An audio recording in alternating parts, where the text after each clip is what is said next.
Hey, what's going on, everybody? This is Alex, and today I'm with Eugen, Hey guys. and we're at GDC San Francisco, Yeah. 2016. Yeah. So we're gonna be talking about your product today. Very respective MOBA. Hopefully, yeah. Yeah, all the way from Belarus. If you don't know where it is, just Google it. But believe me, those guys are gonna be next World of Tanks, basically. Yeah, hope so. Yep. Yeah, hope so. So can you tell a little bit about the game, about Yeah, the company? absolutely. So we're developing a client-based, free-to-play, esports-focused MOBA with a strong real-time strategy in client. This is a very different case from the projects that are currently existing on the market.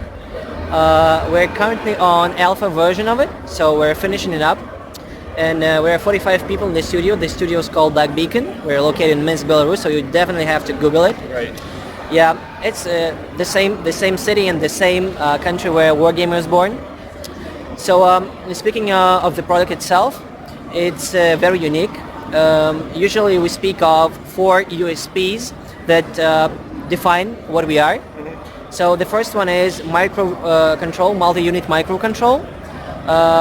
In case you're familiar with such game as Warcraft 3, you definitely know that microcontrol matters.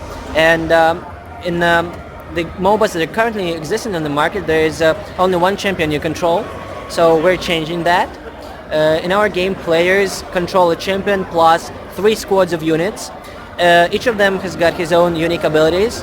There are 6 unit squads available in total, but you can take only 3 of them into the fight. So mixing and matching your champions with your unit squads, you define the role you want to do in the fight. The game itself is a 4v4 gameplay. We've eliminated 2 players out of a classical MOBA that is 5v5 due to the fact that it's too many units in a fight and it becomes difficult to microcontrol and want to be super esports focused. That was the reason for eliminating those 2 players. So yeah, that's the first USP. The second one is a combo-based ability system.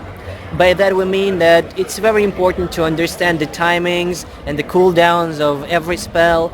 You definitely should know which units you want to accompany with which hero and which role you want to perform actually in the fight. And you also have to understand what your allies are actually taking into the fight, because a good balanced team is always a stronger one. So that's the second case. The third one would be that we're totally esports focused, as I already mentioned. We believe that esports is the next big thing, yeah, and that's why we are delivering the product in this aspect. So we're in contact with a number of esports organizations such as ESL or StarLadder, with a number of large and very cool professional esports teams. We have got a very large esports module inside the game, so with the chat and the replay stuff and the streaming thing, so lots of this kind of things. That we believe that the game has to be totally esports focused. And the fourth would be the artistic style. It's absolutely genuine because we call it post-apocalyptic fantasy.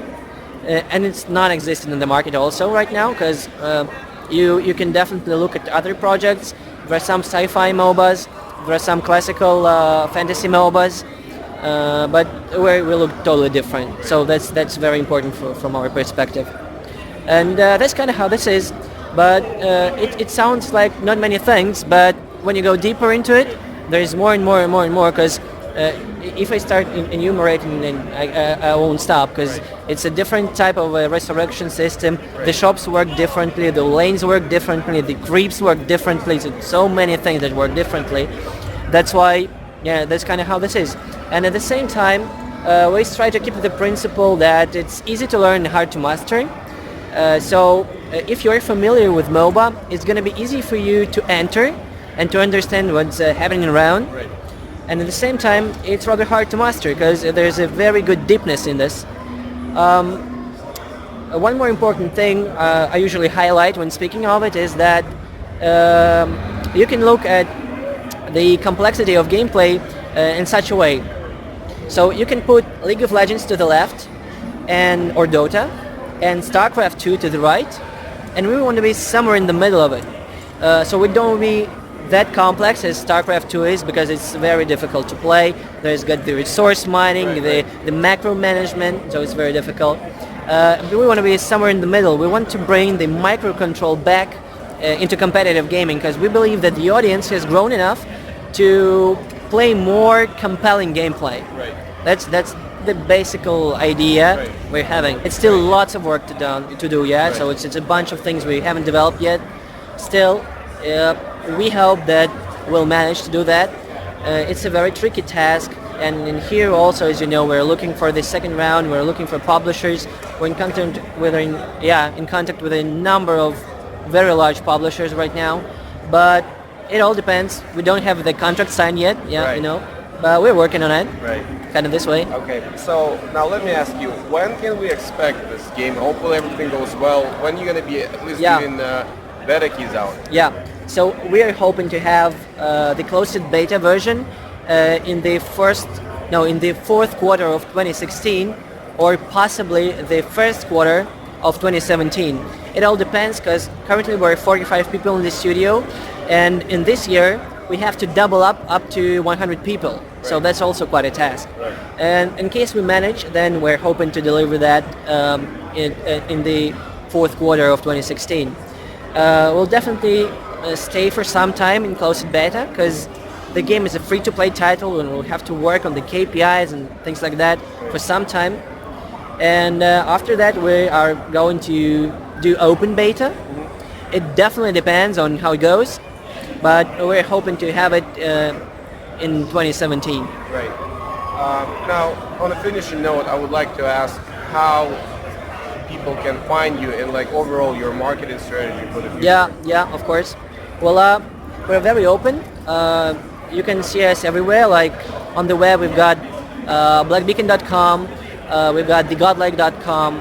We are on Facebook with both our company and the project. We're on vk.com. We're on Instagram.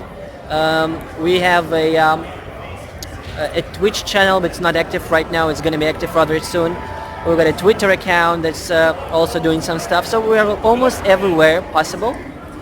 Our marketing strategy is not a classical one for MMORPG, for example, because MMORPGs have been in place for quite a long time, and everybody knows what to do with them. And we are an esports focused product, and it's very difficult. I mean, it's very different from the classical approach to publishing/marketing. We are going to be doing a lot of events in the coming months. We'll be participating in large events like this one around the globe, and here in the US, in Asia, in South Korea, in China, in Europe, I don't know, almost everywhere, because we need to get some brand recognition around the world. And we'll be in contact, already in contact with a number of large esports organizations and teams. So hopefully we'll have popular players playing the game on the show matches and stuff like that, and it's going to be a huge amount of things we're planning to do in the coming year in case everything goes well. Right.